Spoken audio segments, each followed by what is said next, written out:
Hello everyone, welcome back to my new another blog. নতুন একটা ব্লগে তোমাদের সবাইকে অনেক অনেক স্বাগত, অনেক অনেক ভালোবাসি জানিয়ে আজকে ব্লগটা স্টার্ট করছি।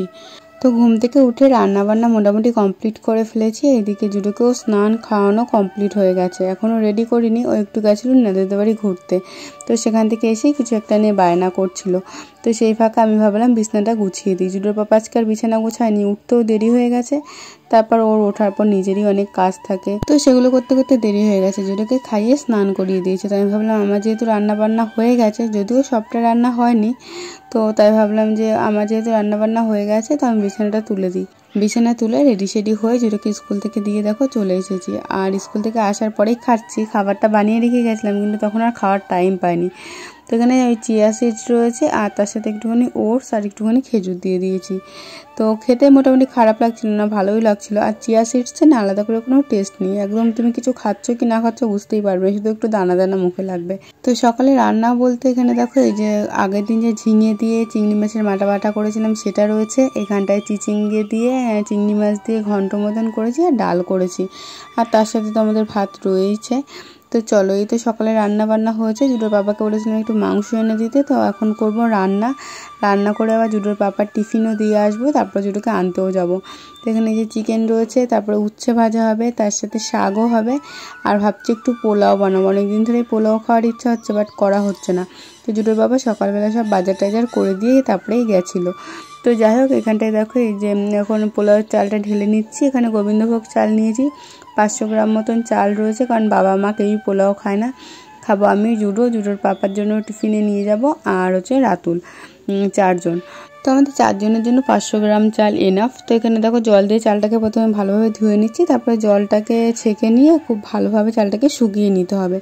এখানে 2-4 মিনিট জলের মধ্যে ভিজিয়ে রাখলেও হয়, বাট আমার যেহেতু অনেক তাড়াহুড়ো, সময় নেই, তাই আমি তাড়াতাড়ি করে সবটাই করছি। জলটা ফেলে দিয়ে দেখো এই যে চালটাকে আমি এখন একটা সুতির ন্যাকড়া দিয়ে এরকমভাবে শুকাতে দিলাম, আর নিচে ঝুড়ি দিয়ে দিয়েছি। যদি জল থাকে তো জলটা ওই ঝুড়ির থেকে পড়ে যাবে। তো চলো, এদিকে তো এগুলো হয়ে গেছে। এদিকে মা আবার আমাকে সব মাংসের সবজি টবজি কেটে দিল, ওই টমেটো, পেঁয়াজ, রসুন এগুলো। তো মাংসটা তো সকালেই এনে গেছিলাম, মাকে বলেছিলাম কেটে রাখতে, বাট মা কেটে রাখেনি। তো এসে দেখলাম মা কাটছে, কাটা তো এখনও হয়নি। তো এদিকে আমি আবার ঘরের একটু কাজ করে তারপরে আসলাম রান্নাঘরে। আর এই যে জুডোকে দিয়ে সেইটুক টাইমের মধ্যে এত কিছু করাটা কিন্তু অনেক টাফ। তারপরে আমি আজকে জুডোকে আনতে যেতেও একটুখানি লেট হয়ে গেছিলো, যেহেতু ওদের এক্সাম চলছে বড় ক্লাসে, সেই কারণে একটু ছুটি দেরি করে হচ্ছে বলে আর প্রবলেম হয়নি। তো যাই হোক, দেখো এদিকে আমার চালটা শুকিয়ে গেছে। এখন আমি এই চালটা গামলার মধ্যে ঢেলে নিচ্ছি। এখন এই চালের মধ্যে যা যা দেওয়া সেগুলো আমি দিয়ে দেবো। চলো তোমরা দেখতে থাকো। জানি অনেকেই পোলাও বানাতে জানো, বাট আমি একটুখানি অন্যরকমভাবে বানাই। তো এখানটায় দেখো যে হলুদ দিয়ে দিচ্ছি, যেটা ওই বাসন্তী কালার আসবে। আমি অল্প অল্প করে হলুদ দিয়ে মেখে দেখি যে ঠিক কতটা কালার এসেছে। মোটামুটি যখন একটা কালার চলে আসে তখন আর দিই না, কারণ বেশি হলুদ দিলে না হলুদের তো ফ্লেভার খুব একটা পাওয়া যাবে না, কিন্তু বেশি কালার হয়ে গেলে ভালো লাগে না। তো যাই হোক, আমি একদম হালকা যে ইয়েলিশ কালারটা আসে ওই কালারটা খুব ভালো লাগে। তো দেখো হলুদ দিয়ে আমি এই চালটাকে মেখে রাখলাম। আর একদিকে চিকেন বসিয়ে দিয়েছি, আর এইদিকেই হাঁড়িটাই করে নেবো পোলাও। তো এর মধ্যে যে তেজপাতা ফোড়ন দিয়ে দিলাম সাদা তেলের মধ্যে, তারপরে গোটা গরম মশলা, তারপরে আর কাজু আর কিশমিশ দিয়ে জাস্ট ওই 1 মিনিট মতন আমি হালকা একদম লো ফ্লেমে নাড়িয়ে নিয়েছি, নাহলে এগুলো সব পুড়ে যাবে। আর তারপরে এখানে দেখো এই যে চালগুলোকে দিয়ে দিলাম, ওই যে চালগুলোকে হলুদ মাখিয়ে রেখেছিলাম। আর চালগুলো দেখেছি তো একদম ঝুরঝুরে হয়ে গেছে, জল থেকে তোলার পরে কিন্তু আমি এভাবে শুকিয়ে নিয়েছিলাম বলেই চালটা এরকম সুন্দর ঝুরঝুরে হয়েছে।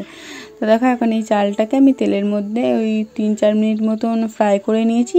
আর যতটা চাল নিয়েছি তার ডবল পরিমাণ জল আমি আগে থেকেই গরম করে রেখে দিয়েছিলাম। পোলাও করার নিয়মই কিন্তু সেটা, তুমি 1:2, 1 বাটি চালের জন্য 2 বাটি জল দিতে হবে। তো সেটা আবার গরম জল, ঠান্ডা জল দিলে হবে না। তো জলটা আমি আগে থেকেই গরম করে রেখেছিলাম, তো সেই জলটা দিয়ে দিলাম। এখন এখানে পরিমাণ মতো নুন দিয়ে ঢাকা চাপা দিয়ে দিলাম। আর এই যে জলটা দেখো অনেকটাই টেনে এসেছে, এখন একটুখানি নাড়িয়ে দেবো। এই জলটা পুরোপুরি যখন আর দেখা যাবে না পোলাওতে, একদম জলটা টেনে যাবে, তখন এটাকে বন্ধ করে ঢাকা চাপা দিয়ে রাখতে হবে, তাহলে পোলাও রেডি হয়ে যাবে। তো চলো এখন এটা আরেকটু জলটা টানবে, তারপর এটাকে ঢাকা চাপা দিয়ে রাখবো।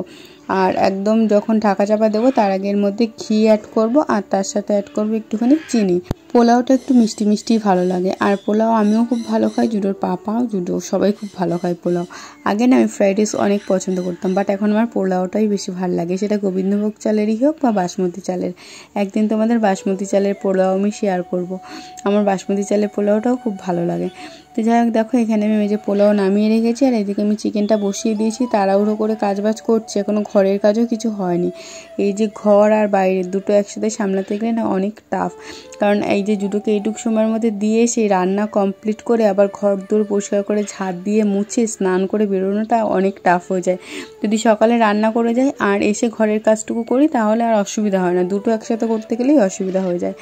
তো এদিকে চিকেনটা হচ্ছে, ততক্ষণে দেখলাম বেসিনে অনেক বাসন জমে গেছে, তাই বাসনগুলোকে ধুয়ে নিলাম। আর দিকে চিকেনটা যেহেতু হচ্ছে, আমি ঘরেও যেতে পারছি না বেশিক্ষণ কাজের জন্য, তাই এখন দাঁড়িয়ে দাঁড়িয়ে বাসন করা ধুয়ে নিই, তারপরে চিকেনটা হয়ে গেলে ঘরের দিকে কাজগুলো করতে যাব। আর দেখো সকাল থেকে কিন্তু রান্না সেরকম হয়নি, আর খাওয়া দাওয়াও কিন্তু সেরকম কেউ কিছু করেনি, কিন্তু এত বাসন জমে গেছে। আর আমাদের বাড়িতে মনে হয় বাসন একটু বেশি হয়, নাকি সবার বাড়িতেই এরকম হয় কে জানে। তোমাদের কাদের কাদের এরকম অনেক বাসন মাজতে হয় প্রত্যেকদিন অবশ্যই কমেন্টে জানিও। আমার তো প্রচণ্ডই অসুবিধা, এত বাসন হয়। তো যাই হোক, দেখো এই যে একদম কষা কষা করে চিকেনটা বানিয়ে নিয়েছি। কষা কষা বলবো না, হালকা ঝোলও রেখেছি, কারণ বাবা মা ভাত দিয়ে খাবে তার জন্য। তো এই হচ্ছে আমার পোলাও, আর ওইটা হচ্ছে চিকেন। রান্না তো কমপ্লিট হয়েই গেল। এবার জুডোর পাপার টিফিনটা গোছাবো, তারপরে আমি ঘরের কিছু কাজ রয়েছে সেগুলো সেরে তারপরে যাব স্নান করতে।